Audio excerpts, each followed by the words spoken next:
Salut les mémonistes, ici Mémorole et aujourd'hui on va aborder un sujet qui agace beaucoup d'étudiants. Avec le contexte sanitaire, il faut admettre que les cours à distance sont devenus temporairement la norme. Alors nous allons voir quels sont les pièges dans lesquels on peut tomber et comment mieux gérer ces études à distance. Vous êtes prêts? Générique.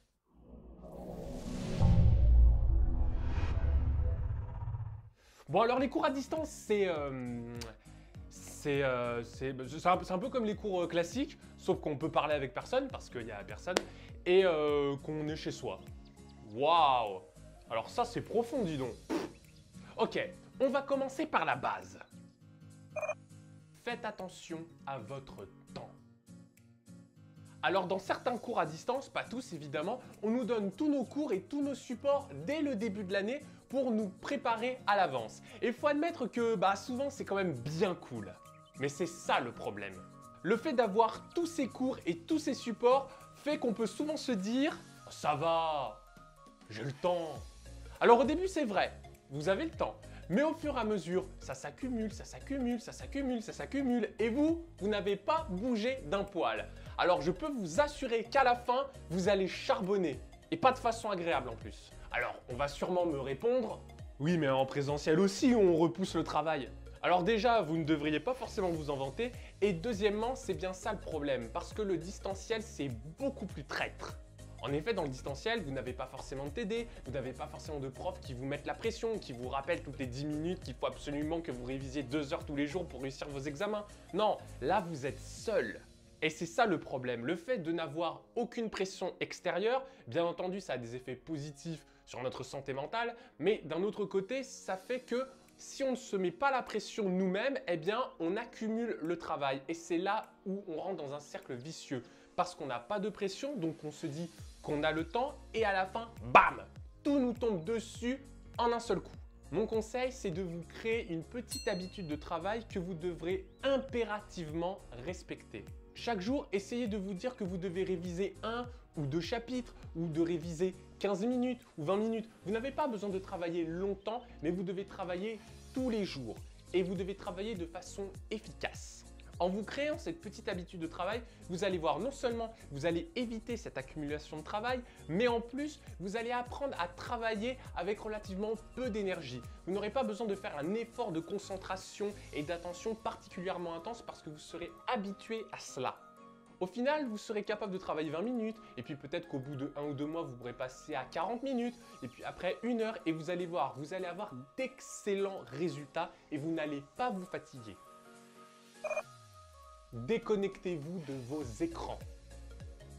A l'inverse, il y a ceux qui vont passer toute la journée sur leurs écrans. Ils vont voir leurs cours, assister à des conférences, relire leurs cours sur format numérique. Bref, leur vie tout entière n'est consacrée qu'à leurs écrans. Et au final, cet écran ne représente que de la négativité. C'est-à-dire que dès qu'on va voir un écran, on va se dire « oh là là, faut que je travaille, faut que j'assiste aux conférences, faut que je… » Alors mon conseil pour éviter de vous fatiguer les yeux et de fatiguer votre esprit, c'est d'essayer de varier votre journée. Une fois que vous avez terminé vos cours, surtout n'allez pas tout de suite réviser derrière. Accordez-vous une petite pause. Essayez de parler avec des amis, essayez de lire un peu, essayez de vous détendre, mais ne replongez pas tout de suite sur vos écrans. Si vous restez toute la journée devant vos écrans, vous finirez tel un zombie complètement improductif et surtout lassé de tout. Alors diversifiez votre journée et reposez-vous. Et grâce à cela, je vous le garantis, vous allez pouvoir mieux gérer vos études à distance. Ne vous isolez pas.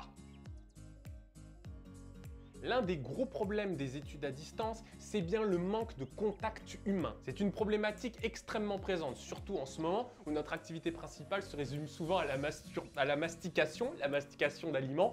Scène suivante.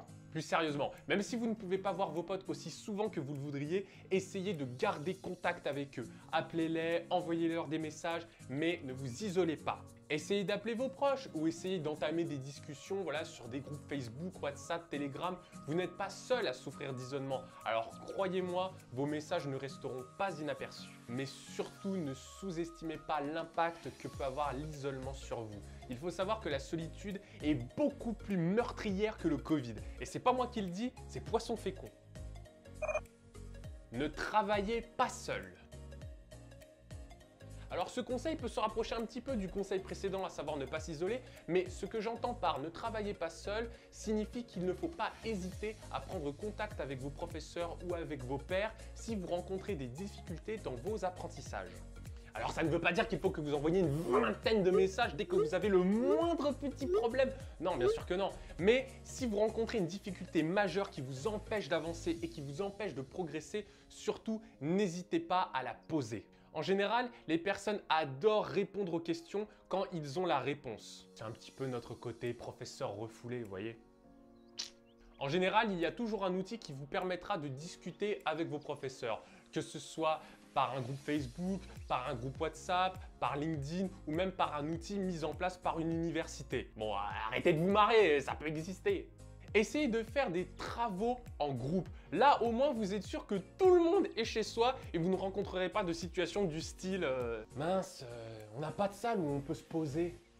Purée, vas-y, il a encore fait la fête hier soir et il a la gueule de bois. On peut pas bosser. Non mais vas-y, là, il est encore en retard à cause des transports là de merde. Ah, désolé, je suis en retard, mais t'avais toutes les meufs là qui étaient en train de me dire « Oh là là, qu'est-ce que t'es intelligent !» J'arrivais pas à passer. Oui, bon, d'accord, le dernier cas n'arrive jamais, mais bon, on peut quand même espérer. Comme quoi, il y a peut-être un petit avantage dans ce couvre-feu. Mais très petit, hein, vraiment, oulala, microscopique le truc. Et enfin, bougez. Franchement, toute la journée à rester assis, à regarder des visios, à regarder des séries, à travailler, à envoyer des messages. Oh là là, il faut... Ça fait pas trop. Bon, c'est vrai que sur nos ordis, nous avons tout ce qu'il faut pour être heureux. Il en faut peu pour être heureux, vraiment très peu pour être heureux. Et c'est vrai, les salles de sport et tous les clubs sont fermés. Bon, j'entends. Mais cela ne signifie pas que vous ne pouvez pas bouger. Essayez de marcher un petit peu dehors, de faire des promenades, essayez de sortir le plus souvent possible ou même tester des programmes de muscu à la maison. Ils ont émergé comme pas possible pendant les confinements. Le fait de bouger ou de faire des activités sportives vous permettra de sécréter des endorphines qui vont améliorer la qualité de votre sommeil. Mais pas uniquement, le sport va également vous permettre d'oxygéner votre cerveau, de développer votre concentration, bref, d'être plus productif et surtout d'être plus heureux. L'activité sportive est essentielle pour mieux gérer ses études à distance et pour se sentir mieux dans sa peau. Bon, après cette vidéo bien déprimante, on peut penser que les études à distance, c'est l'horreur absolue. Mais il ne faut pas non plus tout jeter. Déjà, pas de réveil tôt le matin, pas de transport bondé, pas d'amphi interminable où on doit s'asseoir par terre. Non, là on est tranquillement chez soi, on a tout à 2 mètres de notre lit. Franchement, est-ce que ça, c'est quand même pas un énorme avantage ? La situation est temporaire, alors profitez-en pour développer vos capacités d'adaptation. En développant ces capacités-là, vous allez voir, vous serez capable de tout gérer. Dites-moi dans les commentaires ce que vous pensez des études à distance, même si je pense que la plupart d'entre vous en aura le bol, ce que je comprends. Mais n'oubliez pas que vous n'êtes pas tout seul, et sur ce, je vous dis adios mes mémos.